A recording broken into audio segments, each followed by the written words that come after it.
It's great to be here in Dublin, and I think you've got a busy day ahead. So let me give you a few perspectives, and I'm definitely going to be picking up on some of the themes that Simon was referencing in his first talk. It is all about people, and what I want to talk about is the behaviors, the way that people have changed. Just as a bit of background, you had my introduction. Damn, that's boring. I need to rewrite that thing. But I'm a marketing guy. 25 years. I started, thankfully, before this internet craziness came along. I learned marketing at a time when it was a nice, simple, controlled profession. Then I saw this internet thing coming and thought, I want a bit of that.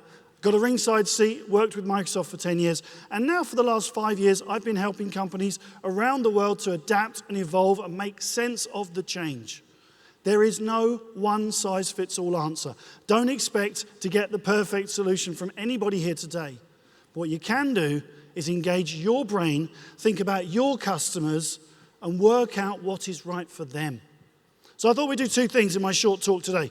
I want to talk about how technology changes people, us, you, your family, your neighbors, everyone that you rely on for your business and family prosperity and success. And secondly, I want to look at some opportunities for small businesses and how you can use it, the things you really ought to be doing. So look, let's start off, shall we, with a picture of a typical family enjoying some quality time together. This is what has happened to our world, isn't it? We're all in the same place, but we're not really there. We're all looking at different things, different screens, engaging in a different way. Turns out that 80% of people these days would not leave home without their smartphone. They cannot leave home without their smartphone. And this happened to me the other day. I was on my way to France. We were halfway around the M25 to Heathrow, and I realized I'd forgotten my phone. And I made the taxi driver go back to get my phone because I realized I didn't actually know where I was going after Heathrow without my phone. Seriously, I don't know about you, but I would rather leave the house without my trousers than without my smartphone. If I've got my smartphone, I can work out where I'm going. I've got everything. I can find out somewhere to buy some trousers. It's not a problem. But life without trousers, I can cope with that as long as I've got a smartphone to back me up. So it's not a digital world, though. We talk about digital world, digital. It's not. The key point I want to make here is it's just our world. It's our world, our little planet Earth, irreversibly changed by us, human beings, changing ourselves and the world around us with technology. There is no reverse button, there's no reverse gear, it just moves forward. This is us, and we have to make the most of the opportunity. And what I find fascinating is the behaviors that we all learn. It's true to say we're all hyper-informed, aren't we? We're all hyper-informed. We've got every answer we could ever want just by talking to a smartwatch or a phone or a computer, not even typing words these days. Wow, that's so different to when I was at school and I had to go cycle around to my grandfather's house to consult the Encyclopedia Britannica because he had the books. That's what we had to do. Now, we've all got all the information we ever want at the touch of a button. Yeah, okay, so what? We all know that. But what does that mean for your businesses? If the customer can get the answers they need instantly, what's your role? It used to be information is power. If you want to know what I've got to sell, my expertise, come and talk to me and I'll happily sell you something. Now we go to the point of sale fully armed with all the answers we could possibly need. That means your business has to change. I also think it's extraordinary how connected we are. 3.4 billion people at the last count with access to the internet around the world. Another 3 billion to come online in the next 4 or 5 years. 3.4 turns out to be an interesting number as well because Facebook, the world's biggest social network, has 1.7 billion monthly active users currently. It turns out that on average, if you're a user of Facebook, you are 3.4 degrees of separation away from every single person on Facebook. Actually, I lied. It's 3.39 degrees of separation. For me, it's about 2.7 because of the connections I have. So think about that. A friend of one of my friends can connect me to 1.7 billion people around the world on one platform. When you're connected to everybody, when we know we can reach out, we can talk to whoever we want, that profoundly changes us as people. We don't need to come to you, the expert. We're also, of course, hyper-convenienced. I think Simon was talking about this and the friction and all this stuff. It's so key, isn't it? We are utterly intolerant of anything that doesn't work on our terms. I've used an image here of a delivery driver, to sort of illustrate this, because I find this fascinating. I remember, maybe you do too, the first time I got next day delivery, when you ordered something online and it turned up the next day. Do you remember that moment? Could you remember what it was? I've forgotten what it was that I ordered. It was a long time ago in digital terms. But I sat there thinking, we'll order this. Oh, it does next day delivery. Should we try that? Let's give that a go. And then it turned up. And I was just bamboozled about how that was even possible. What sort of voodoo magic goes on there to make my order go to somewhere else and then to arrive? Because I grew up in the days of mail order purchasing. It was the only remote buying you could do. And it was always, please allow 28 days for delivery. And yet here we are today with next day being the norm. The expectation is if you can't get it to me next day, I'm going somewhere else. In fact, if I'm in a big city and I've got Amazon Prime Now, for example, I expect my delivery within an hour or 2 hours. 2 hours free in major cities. And in America, Amazon Prime Air is now delivering by drone. Simon showed you one of the drones earlier on. That's a real test that's live, that's happening right now. You order it, a drone comes and picks up your parcel, flies up at altitude and drops it down into your garden, and it gets to you in 30 minutes. Think about that transition from please allow 28 days for delivery to please allow 28 minutes for delivery. Isn't that remarkable? How technology changes days into hours. And this doesn't mean that you have to be the fastest, you have to do next day delivery, you have to be the closest, you have to be the best. No. But it means you have to understand what people expect. Things get better. If I bought from your company a year ago and I come back to buy today and it's exactly the same, am I going to tolerate this for much longer? I expect things to get better. You have to show improvement. You have to show progress. And it's these behaviors that I find utterly fascinating. We had Oshin from webdoctor.ie here. We are so disloyal in a digital world. Right? Digital disloyalty is the fact that if I can find something better, quicker, smarter, something that suits my terms better, that seems better fit for me, I will go there, even for my doctor.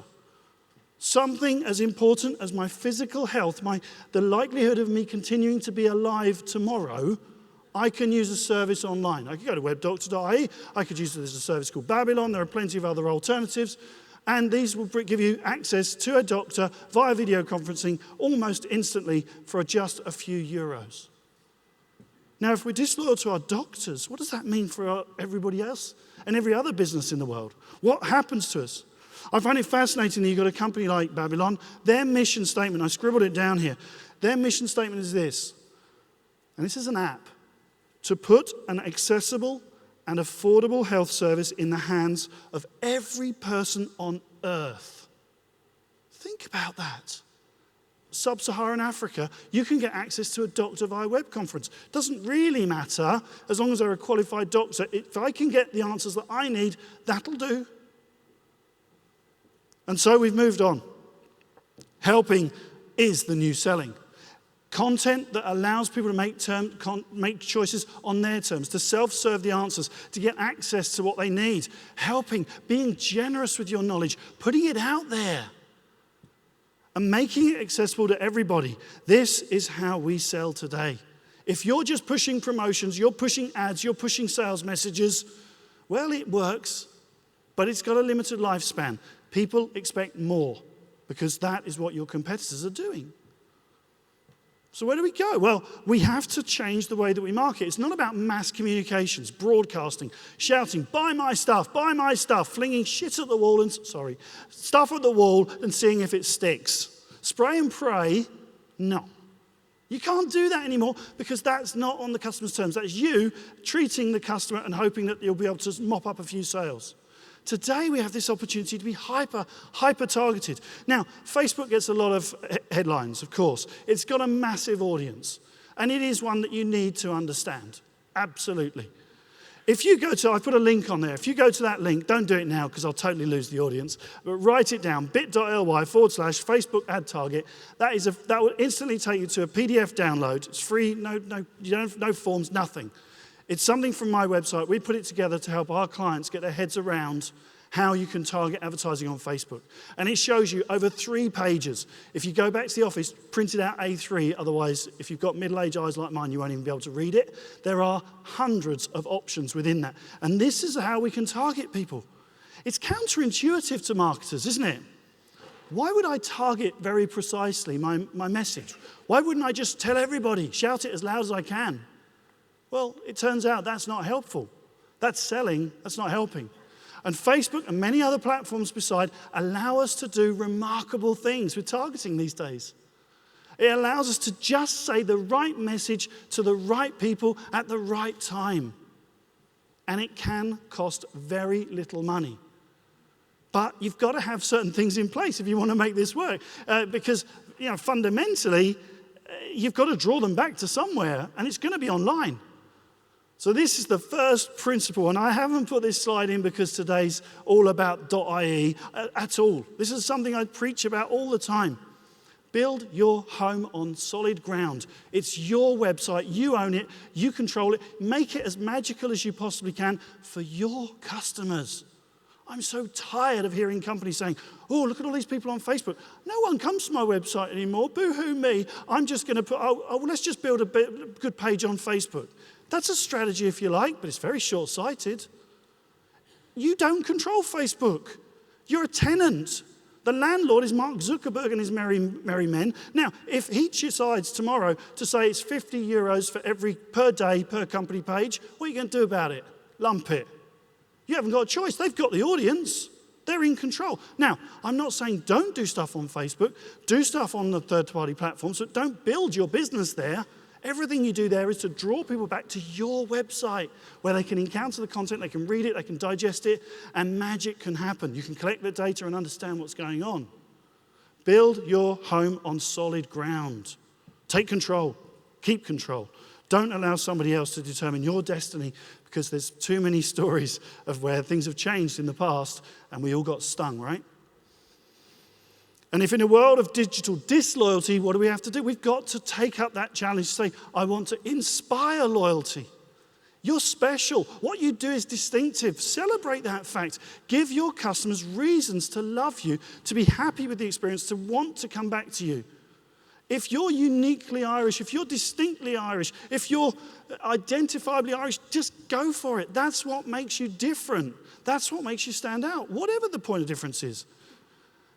Build loyalty through being distinctively different from everyone else. Because if truth be told, there are too many stories of where these things have gone wrong. Companies, brilliant companies, amazing companies, companies we dreamt of being part of in the past have come and they've gone. Anyone who knows what Pirate Bay is will be chuckling to themselves at the moment. It's where you can go and download stuff for free. It's totally illegal and largely shut down now. But, someone said, Pirate Bay, Blockbuster went out of business. And this is a classic case study for all of us to think about. Blockbuster fell to its knees because it felt it was too big to fail. No one thought it could possibly have it. It's got all this retail estate, all of this presence and so on. And there was one guy who said he was really frustrated that because he took a VCR back to a VHS rather back to Blockbuster and said and he returned it and he hadn't rewound it and he got a fine. He was frustrated because they would fine him if you didn't rewind the tape when you took it back. So he set up his own service and he started it up and it was going to be an online thing and you'd be able to order, you'd get the tapes through the post and you could return them whenever you wanted. And you didn't have to rewind them and it was all designed for the customer. And he called it Netflix. And Blockbuster had a chance to buy Netflix for a very small sum of money and they didn't need it because they were Blockbuster. They're bigger than that. And then they disappeared. History is littered with companies like this. Nokia, HMV, Jessop's, Woolworths, Game, BlackBerry. These guys are big, and there are many, many more small businesses that we don't know about who disappeared because they didn't seize the moment. They didn't see the threat approaching them, and they didn't take it. It's innovate or evaporate. It's as simple as that. You've got to be moving forwards. So what's your elephant? That's the challenge, I think. You're in a great company today. Some fabulous speakers and me, and you've got some really interesting people in the audience. Talk to people, pick their brains, find out what they're working on, get ideas. This is where we will learn. What's the elephant in your office? What is it? There's that thing about your business. You kind of know it's not quite right. You kind of think, oh, come on, we really ought to make that bit better, that whole packaging thing or the distribution thing or the ordering system. If you know it's broken, fix it. My old boss was often reminding me, a guy called Bill Gates, he said, if it works, it's obsolete. It's not if it ain't broke, don't fix it. If it works, it's obsolete. It can be done better. How do we do it better? He did all right for himself. So what's your elephant? Think about that. So take it, get to work. You've got to start running. Deliver hyper-convenience, deliver joy to your customers. Give them reasons to want to come back to you because of the special treatment that you give them that nobody else does. That actually should be music to the ears of the small businesses around the world, because you don't need massive budget to love your customers. You don't need to have a huge high street presence. You don't need all of these things. You just need to think and do. Get to work. Make it happen. Because when you understand technology, as I think we're all starting to do, and I've certainly lived through an extraordinary wave of change, you understand that it doesn't slow down. It only accelerates. We've had more than 50 years of doubling in Moore's law, which is still true today. And today, technology, the power in the laptops, smartphones, whatever, it doubles, roughly speaking, chip power, roughly every 3 years. Doubles. 50 years of doubling. When you understand that, you know that today is the slowest rate of change you can ever experience for the rest of your life. So you can choose when you start. You can do it tomorrow if you like. But I recommend today, because it's a little bit easier to change today than it is tomorrow. And so it moves forward. So seize that opportunity. This is a great opportunity for you to understand your business, to think about it, and go away buzzing with ideas. Seize today, make it happen, and enjoy the rest of the conference. Thank you very much for having me.